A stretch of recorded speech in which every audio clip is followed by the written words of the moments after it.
Welcome to Tokyo Game Life, a Tokyo-based video game podcast focusing on Nintendo and gaming culture in Japan's capital. Your host Mono here to bring you a slice of gaming life from Tokyo. Indie developer Chris from KaniPro Games is back to chat about his newest title, Hong Kong 2097, the sequel to one of Japan's worst doujin games.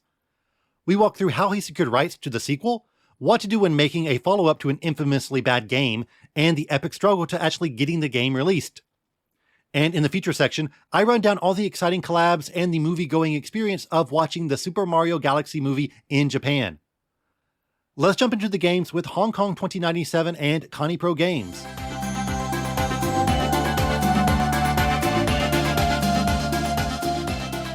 Today we're going to look at Hong Kong 2097, the sequel to the unlicensed and infamous doujin game Hong Kong 97 on the Super Famicom.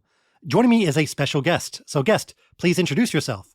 Hello there. Good to see everybody again. I can't really see you, but yes, I am Chris, also known as Ultra Healthy Video Game Nerd, now going by the name KaniPro, the independent game developer. So thank you for having me on again. Thanks for coming back on the podcast. Now, we've talked in depth about your first game, the action platformer Violet Wisteria, which is now available on PC and consoles, and your shoot 'em up Conjunctivitalizer, which is in development now. Yep. And if you gave me a million guesses on what your third game would be, I think I would go 0 for a million. So give us the pitch. What is Hong Kong 2097? Before I started making games, when I had a YouTube channel and I was reviewing old retro games, the one thing that I became a little notorious for was that I got one of the original copies of Hong Kong 97, which is this very kind of notorious unlicensed game for the Super Nintendo that was supposed to be a kind of rebellion against Nintendo's licensing rules and just Nintendo's sort of domination of the game market in Japan at that time, the 90s. So because of that, I got to know the person who made it, Kowloon Kurosawa, who is not a game developer per se. She's really a journalist. He's an underground gonzo journalist. At the end of 2024, I helped him to sell off his final copy of Hong Kong 97 on eBay. This is something we had been discussing for a while. And then COVID hit and it made it very difficult to ship stuff abroad.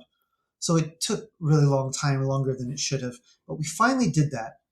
And basically when I went and gave him the money after it sold, I told him, I've had this idea in my mind for a while. I want to make a real sequel to Hong Kong 97. Now that I have a little bit of experience in game development. And he was like, fine, sure, let's do it. So that was how it all started. I had initially thought it would just be another vertical shooter. I figured there was a lot of stuff I could recycle. Somewhere along the way, I decided that I wanted to do something unique and turn it into a twin stick shooter. I don't remember specifically how that idea came up. But basically, that is how the idea came to exist. I just had this idea that since we had the opportunity, since I knew Kurosawa, now, I've got the basics of at least a very relatively easy to use game development software. I just said, let's do it. And he was like, sure. Yes, I've only heard about the original game, Hong Kong 97, through your YouTube channel. That's how I first discovered it. And I believe Angry Video Game Nerd also has a video on it. So many people know it from you and also Angry Video Game Nerd. And it is essentially a doujin game, which is an indie game before indie games. Japan was doing indie games before everyone else. But it is like an unlicensed Super Famicom game that, yes, not licensed. It does not have the Nintendo seal of approval on it. It's an unlicensed game. And it is somewhat well known in Japan among retro fans as being bizarre and also a bad game. The term in Japanese, kusoge, is mostly known for these notoriously terrible games, of which Hong Kong 97 is apparently one of them. I haven't played it, so I can't give my full opinion on it, but it is infamous in those circles. But now, thanks to you, we do have a sequel. And I'm a little curious about what's it like to get the rights for the IP if Hong Kong 97 is a quote-unquote IP? Did you have to sign any paperwork, or is it a handshake deal? Or how do you possess the Hong Kong 97 IP? Brilliant question. No, it was just, let's do it. Sure, that's it. It was a spoken handshake. Yes, because of, how copyright works, Kurosawa technically owns the rights to Hong Kong 97. Hong Kong 97 also utterly spits in the face of the concept of copyright. I mean, almost everything in it is just stolen from other places. Almost all of the graphics, the music, the notorious music, none of it used with Yes. permission. So to say that Hong Kong 97 is an IP and legally licensing that, it's kind of silly in a way, I guess you could say. So no, I mean, it was just a spoken agreement between us. What was your goal when developing the game? Were you trying to make, this is going to sound like a weird question, but were you trying to make a legitimately good game and that is the spiritual successor? Or did you go in thinking, I want this game to be as if Hong Kong 97 got a sequel maybe a year later from the same person and you wanted it to be the same spirit? Or what's your overall goal when developing this game? I wanted it to have the same aesthetic or the same presentation, the same impact, right? Where you have graphics that look like they're stolen from random places. But when you actually pick up the controller and the stage starts, it's actually fun to play, where there's actually a reasonable amount of game within the scope of something that we may or may not even be able to sell, is almost certainly not going to make any money, that I'm not going to get any kind of development budget for. So things are limited in that way. And I'm also, it's just me and I'm not a professional either. But within that scope, I wanted to make it a fun game to play. I mentioned it earlier, but you were also working on another game, Conjunctive Vitalizer, which is also a shooter. So what's it like to balance the development of two games at the same time? I mean, the fact is, to get really a whole lot further in Conjunctive Vitalizer, I'm going to need money. It costs money to pay for those graphics and music. And I've used what I got from the sales of Violet Wisteria to get reasonably far. Stage 1 is totally finished, the main character stuff, and we've actually got all the enemy graphics for Stage 2. But really, to get much further, I'm going to need some funds. Either going to have to crowdfund or who knows. So basically, Conjunctive Vitalizer was on the back burner. I have been working on it again. The program is really far along. But yeah, so really, once I saw that Hong Kong 2097 could be realized with very little money, I just went full throttle into that. Yeah, for me, sometimes I am making multiple podcast episodes at the same time. So I can't imagine like making multiple games at the same time. That seems like a very daunting task. If I didn't also have a full-time job, it could be done. Yes. It's just crazy. Right. Now, I got to ask, the game does use generative AI, which you do state on the product page. And generative AI is a very hot topic in the gaming sphere. Why did you decide on using generative AI for the game? And did you think this game would also get some blowback because you're using it? I knew that people did not like AI in the creative sphere because it's taking people's jobs and a lot of it looks like crap. I did not realize that it was where the moment people hear the word AI, there's no more ability to have a conversation or any kind of nuance or anything. It's just anything that uses AI in any way is utterly worthless. There's just a massive number of people that think this way. To be honest, I honestly did not exactly realize it was that extreme. I decided to use AI because the original Hong Kong 97 uses digitized graphics. It's the entire thing almost. There might be a couple little things like, I don't know, the main character sprite might have been drawn. Almost everything else is digitized graphics, stolen from places, downscaled, and then the color palettes changed for the Super Famicom. It's a vital part of the experience of Hong Kong 97 is stolen graphics, effectively. So it just seemed like that's a really good tool you could use to mimic that thing without actually infringing on copyright. You can tell AI to make realistic looking things, right? And then just downscale the resolution. So, it looks like Hong Kong 97 because it's the opening scene. I don't know if you've seen it, like the very first picture. It's a kung fu dude running away from a lady with a bloody sword. It's totally AI, but it looks like real humans. It looks like it's been stolen from somewhere. Now, I'm really fascinated about the road to release. So let's go to the original announcement. When you said to the world, I am making Hong Kong 2097 and the page is up on Steam. What was the reaction to you making this game? It was good, man, initially. Obviously, like I just said, some people saw that it uses AI and they're like, this is stupid. But really, honestly, most people were enthusiastic. Yeah, man. Like there was a couple tweets that almost went viral. There was like a tweet that got like 30,000 likes by someone. It was crazy, man. Yeah. There was announcements. GameSpark picked it up, did an article. Maybe Automaton did also. It actually was getting some attention. It got like 6,000 wish lists in a couple weeks. Wow. Yeah. That's pretty incredible. Wild, yeah. Man. I thought I was like, I thought I was going to do this. So the initial reaction, I would say, is very good.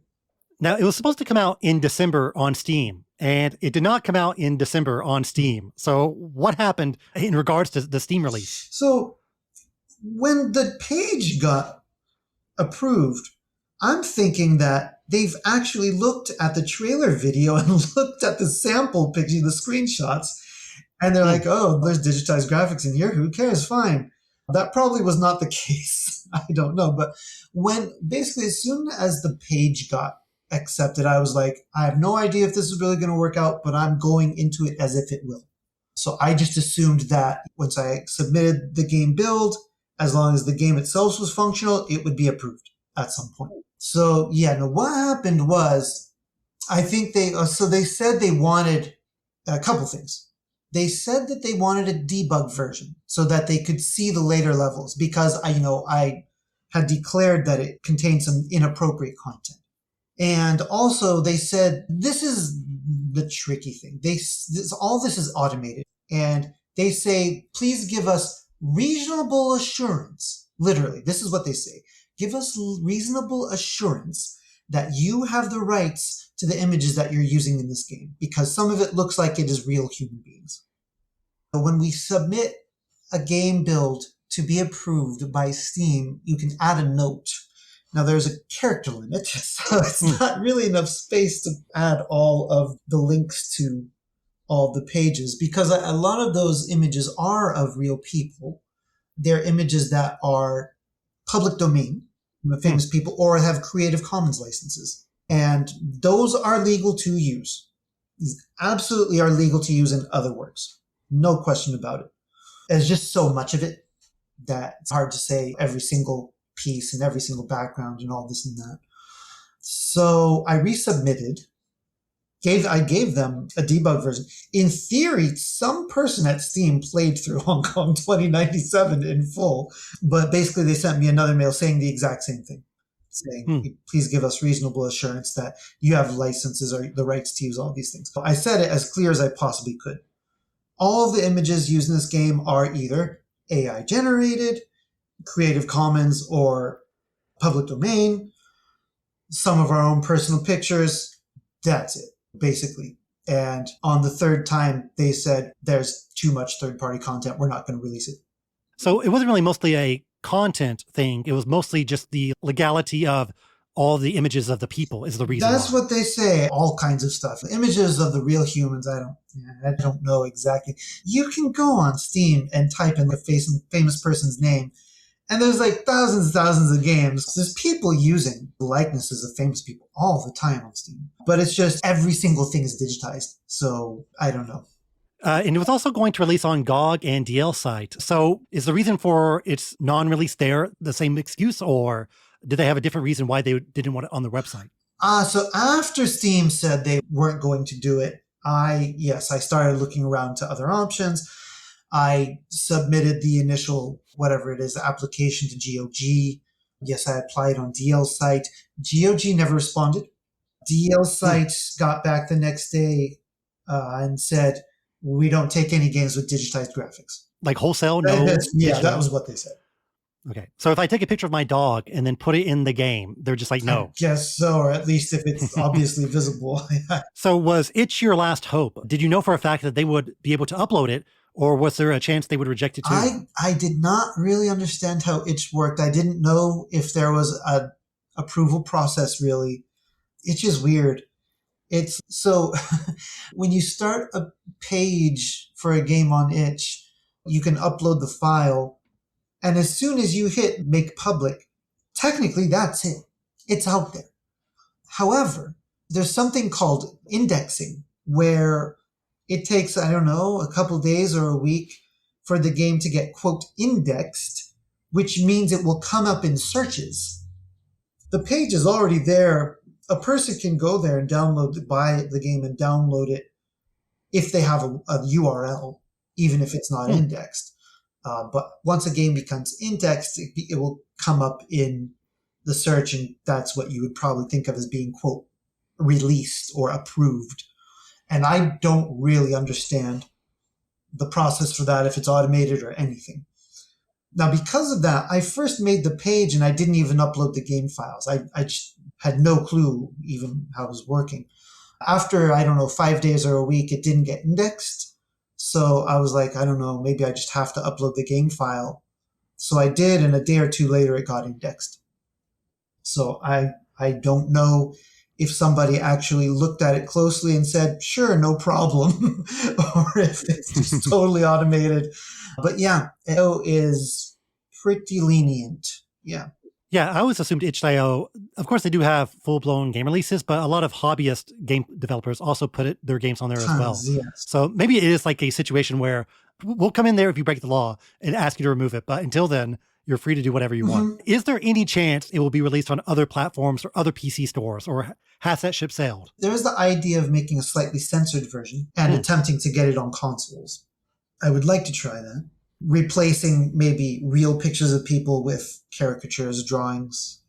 Probably replacing some of the backgrounds and most of the music. So it could be done. That's probably the only way. Once you made the Steam page, did you just think, oh, it's going to be smooth sailing? Or did you foresee or did you worry about these sort of release issues when you first announced the game? Or did it just come out of the blue? No, I knew there was definitely a chance it wouldn't work. Getting the page approved alone seemed like a big step to me. So I was just like, I'm just going to go all the way with this as if it's going to happen. I figured if there's certain parts that are unacceptable, after I submit the build, they could say, hey, you can't do A, B, and C. And I'll change that part and submit it. But Steam is like completely automated. You can't get human responses. So that did not happen. All right, we haven't really talked about the gameplay of the actual game. I'm sorry, I must have been focusing on its very unorthodox release. Yeah. But you mentioned before, it is a twin-stick shooter. So can you run down the mechanics, or what did you want to add to the twin-stick shooter genre that is in Hong Kong 2097? Sure, it's actually pretty fun, to be honest. So it is a static screen twin-stick shooter like Smash TV, where the screen doesn't really scroll and enemies mostly appear from the edges of the screen. There are some things that kind of vaporize onto the screen occasionally. So, you can shoot in 360 degrees. You have 3 different weapon types you can cycle through. The twist to the gameplay is that the character also has a shield attached to them, and you can rotate it around you with the shoulder buttons. So there's a third kind of mechanic going on in there, right? You move with the left stick, you shoot with the right stick, and then you rotate the shield with the top shoulder buttons. So when enemies shoot at you, they shoot 2 types of bullets, the green or purple.